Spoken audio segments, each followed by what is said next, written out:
When you have to give a seminar, you have to pick up an interesting topic, loads of research, investing your time, making PPT and prepare for it. And then when you present it in front of today's student, they reacts like boring. So as this is my first webinar, I don't want to make it like normal webinar. I am a creator, so I want to present it creatively.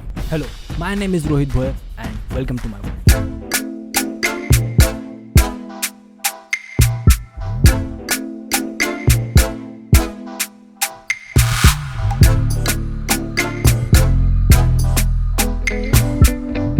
What is the shortest distance between point A and point B on a plane? Write down your answers in comment box and I will share my answer in the end of this webinar. So let's get started. What is space fabric? According to Einstein's theory of relativity, space खुद भी flat नहीं है. Rather it's woven together along with time into a single fabric. Yeah.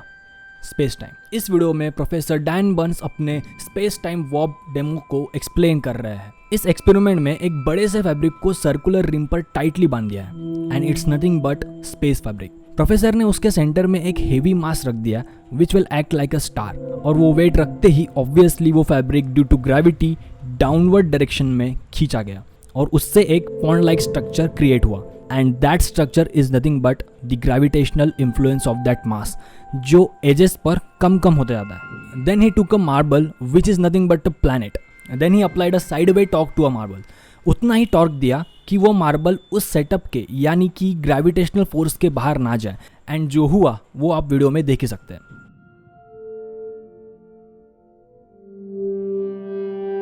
अब उस marble की potential energy बहुत जल्दी खत्म हुई और उस स्टार ने उस प्लैनेट को खा लिया. अब ऐसा इसलिए हुआ क्योंकि ये एक एक्सपेरिमेंट है और ये अर्थ पर हो रहा है जहाँ डाउनवर्ड फोर्स ग्रेविटी एक्ट करती है और सरफेस रेजिस्टेंस वो फैब्रिक अप्लाई करता है और स्पेस में ये रेजिस्टेंसेस नहीं होते. अब कभी आपने ये सोचा है कि प्लैनेट अपने स्टार सिस्टम में एक ही डायरेक्शन में क्यों रिवॉल्व करता है? वेल, उसका जवाब भी आपको इस वीडियो में मिल जाएगा. जिस साइड के प्लैनेट्स का डिफेंस ज्यादा पावरफुल होता है एंड में वही डायरेक्शन कैरी फॉरवर्ड होती है.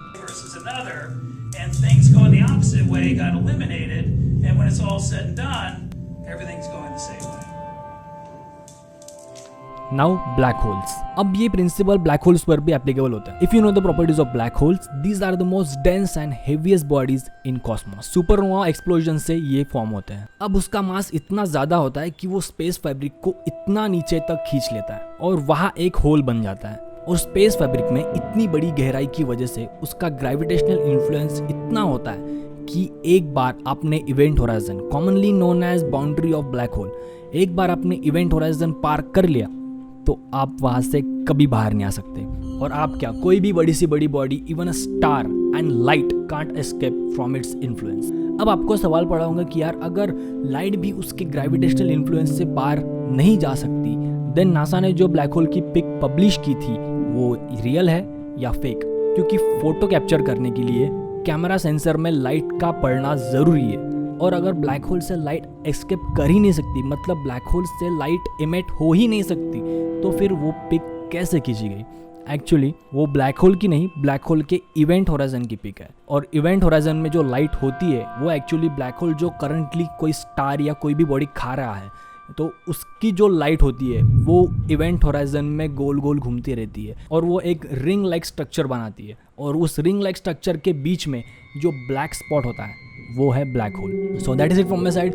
और वेबिनार के स्टार्टिंग में मैंने आपको जो सवाल पूछा था, what is the shortest distance between point A and point B on a plane, आप में से ज्यादातर लोगों ने लिखा होगा अ स्ट्रेट लाइन. बट अगर ये थ्योरी सही होगी, जो कि काफी प्रॉमिसिंग भी लगती है, ये एक प्लेन है जिसपे मैंने पॉइंट ए और पॉइंट मतलब दो पॉइंट बना के रखे, तो अगर किसी तरह से इस स्पेस फैब्रिक को बेंड किया जाए then the shortest distance between point A and point B would be matter of point wormholes.